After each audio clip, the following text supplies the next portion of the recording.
So, hi guys! Welcome back again to my video. So, ngayon guys is itutur ko kayo kung saan ako mag-i-stay dito sa Marinduque.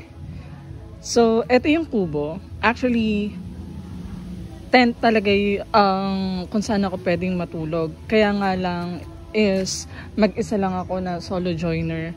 So, ito guys, ang kubong pinahiram sa akin. And then, ayan. Meron pahingahan, ayan.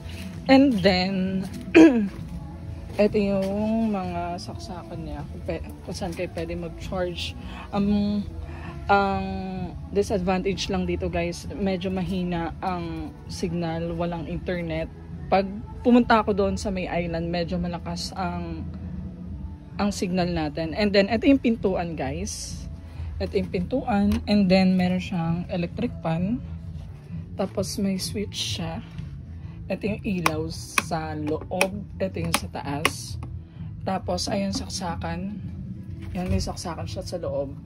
Tapos, ayun yung ng Meralco. Tapos, naka glass door na siya. Left and right. Ito yung itsura niya kapag nasa loob ka. Ito yung labas niya. Mas maganda yung kung nasa harap ka. Pero mas pinili ko tong kubo na to kasi tahimik. Ayan. Siya. Sa kabila, may aircon siya. Ito kasi wala.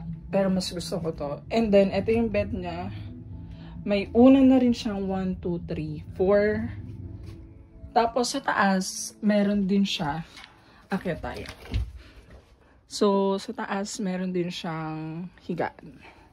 So, ayun guys. Mag-i-stay lang kami dito ng bali, yung in-avail ko pala 2 days and 1 night. So, ngayon lang kami matutulog and then bukas maaga kami gigising. Kasi, mag-island hopping kami. Pupunta kami sa sandbar. Tapos, pag nasa loob ka, galing kang loob, ito yung labas niya. So, ayan.